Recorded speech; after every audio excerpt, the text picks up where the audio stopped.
Baik, Assalamualaikum warahmatullahi wabarakatuh. Baiklah, kami dari anggota kelompok atas nama Leslie Riviana Saragi dan Lila Oktadiani. Di sini kami dibimbing oleh Bapak Dr. Irwan MSI dengan mata kuliah Sosiologi Lingkungan, Universitas PGRI Sumatera Barat. Sekolah Tinggi Keguruan dan Ilmu Pendidikan PGRI Sumatera Barat dibuka berdasarkan Surat Izin Koordinator Perguruan Tinggi Swasta Wilayah 1 tanggal 22 Mei tahun 1984 nomor 115 SK KOP 1 tahun 1984 dengan 4 program studi yaitu bimbingan dan konseling, pendidikan biologi, pendidikan sejarah, dan pendidikan geografi. Kemunculan sosiologi lingkungan ini ditandai dengan pernyataan bahwa adanya paradigma sosiologi klasik mengenai hubungan manusia dan alam yang tidak relevan.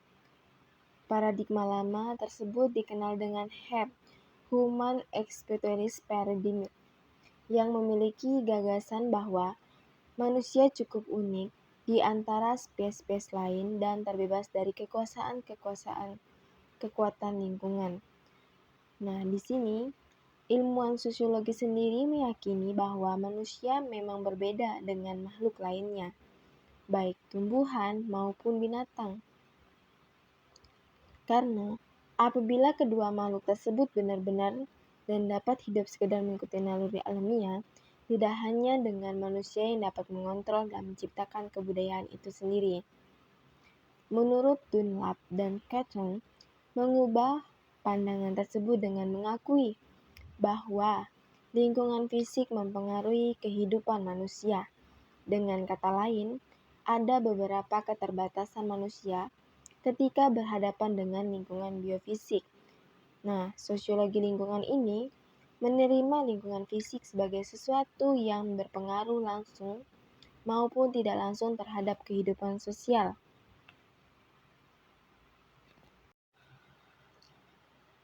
Kajian sosiologi lingkungan Dunlap dan Catton dibangun dari beberapa konsep yang saling berhubungan satu sama lain, yaitu yang pertama, adanya persoalan-persoalan lingkungan dan ketidakmampuan sosiologi konvensional untuk membicarakan persoalan-persoalan tersebut, merupakan cabang dari pandangan dunia yang gagal menjawab dasar-dasar biofisik, struktur sosial, dan kehidupan sosial masyarakat modern yang tidak berkelanjutan, karena mereka hidup dalam sumber daya yang sangat terbatas dan penggunaan di atas pelayanan ekosistem jauh lebih cepat apabila dibandingkan dengan kemampuan ekosistem memperbarui dirinya.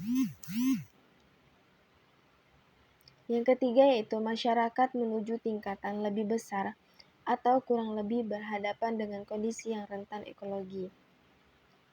Yang keempat, ilmu lingkungan modern telah mendokumentasikan kepemilikan persoalan lingkungan dan menimbulkan kebutuhan akan penyesuaian besar-besaran jika krisis lingkungan ingin dihindari. Yang kelima yaitu adanya pengenalan dimensi krisis lingkungan yang menyumbang kepada pergeseran paradigma dan masyarakat secara umum, seperti yang terjadi dalam sosiologi.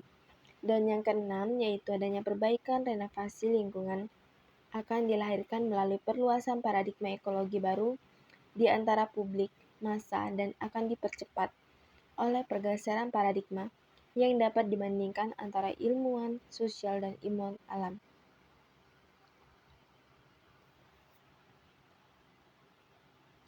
Seperti yang sama-sama kita ketahui bahwa sosiologi lingkungan ini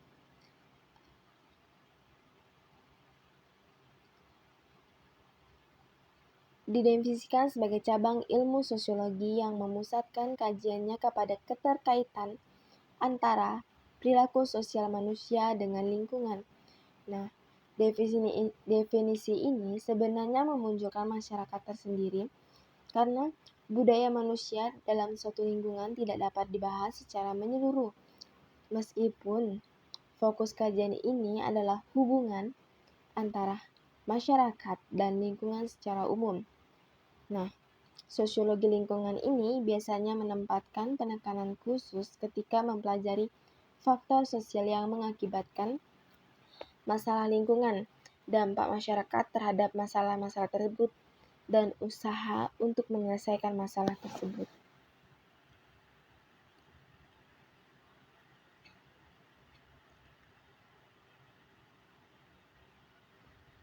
Di sini kelompok mengambil tema yaitu pencemaran lingkungan terhadap sungai. Pencemaran lingkungan ini adalah terkontaminasinya komponen fisik dan biologis dari sistem bumi dan atmosfer sehingga mengganggu keseimbangan ekosistem lingkungan. Nah, apa saja yang termasuk pencemaran lingkungan? Pencemaran lingkungan ini terbagi menjadi atas 3, yaitu pencemaran air, pencemaran tanah, dan pencemaran udara. Pencemaran udara terdiri dari pencemaran sungai merupakan salah satu bentuk dari pencemaran air yang membuat sungai menjadi terkontaminasi dan kehilangan fungsinya, di mana pencemaran bisa terjadi karena kurangnya rasa tanggung jawab dari manusia dengan membuang berbagai bentuk limbah ke dalam sungai dan mengakibatkan kondisi sungai tersebut mengalami penurunan. Seperti yang kita lihat bahwa di gambar tersebut banyak sekali sampah-sampah yang dapat mengotori sungai tersebut dan bahkan ada limbah dari air selokan yang bisa membuat sungai itu menjadi kotor dan tercemar. Sungai yang tercemar bisa memberikan dampak yang buruk bagi lingkungan. Salah satunya adalah bisa terjadinya banjir. Nah, ada beberapa penyebab dari pencemaran sungai, yaitu penggunaan pupuk dalam jumlah besar. Yang kedua yaitu limbah industri, limbah rumah tangga, dan tumpuan bahan bakar, serta limbah air panas. Dampak buruk akibat pencemaran sungai ini yaitu mempengaruhi flora dan fauna yang ada di dalam sungai. Yang kedua yaitu kehilangan nyawa manusia dan rusaknya sistem agrikultur. Ciri-ciri sungai yang tercemar yaitu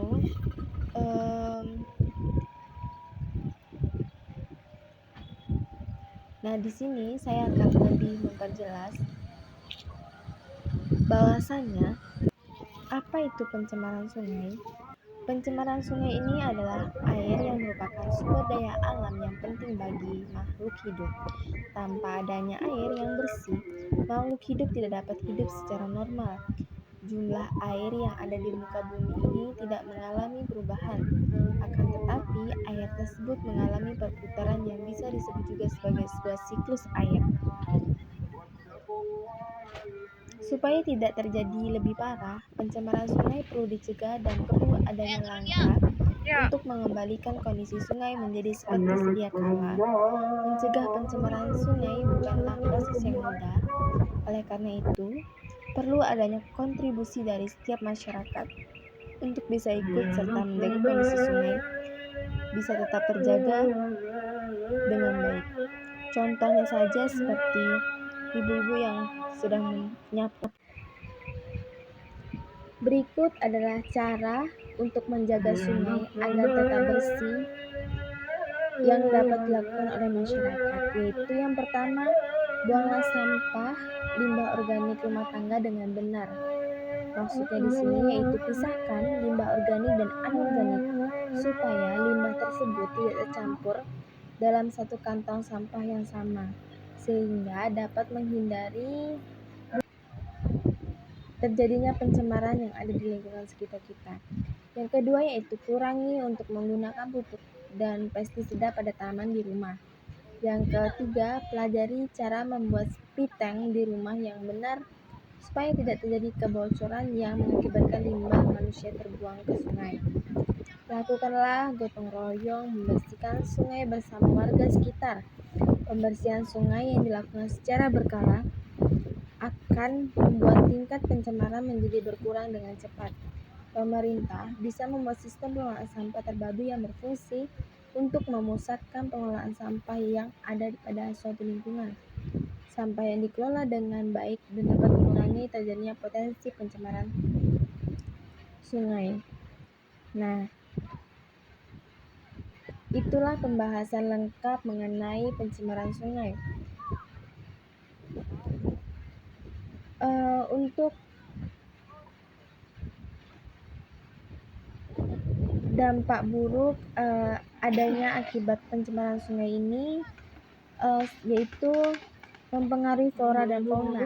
Bahan kimia dan limbah yang mencemari sungai menyebabkan beberapa spesies kehidupan yang ada di dalam air menjadi punah atau pindah ke tempat lain yang lebih aman. Pencemaran sungai juga dapat mengancam kondisi biosfer dan kawasan konservasi alam yang ada di sekitar kawasan. Kehilangan nyawa manusia, nelayan yang memancing di kawasan sungai akan lebih sulit untuk mendapatkan tangkapan ikan yang masih sehat dan belum tercemar oleh limbah ikan sungai yang tercemar. Ikan yang diambil dari sungai tercemar biasanya mengandung berbagai logam berat seperti timbal dan merkuri yang bisa mengakibatkan efek jangka panjang seperti kematian pada manusia. Yang ketiga, rusaknya air yang terkontaminasi oleh industri yang tidak dapat digunakan untuk mengeringi tanah. Air yang sudah tercemar membuat benih tanaman tidak bisa tumbuh dengan normal dan mengakibatkan perkembangan yang menjadi terhambat. Nah, ciri-ciri sungai yang tercemar. Ciri-ciri sungai yang tercemar ini biasanya terlihat dari warna sungai. Sungai yang bersih, tidak tercemar, dan tidak memiliki warna dan terlihat bening. Bersih. Apabila tercemar, warna dari sungai akan berubah menjadi coklat, keruh, dan menghitam. Yang kedua, sungai yang sudah tercemar umum akan mengeluarkan aroma yang tidak sedap. Terdapat alga, jamur yang tumbuh di sungai.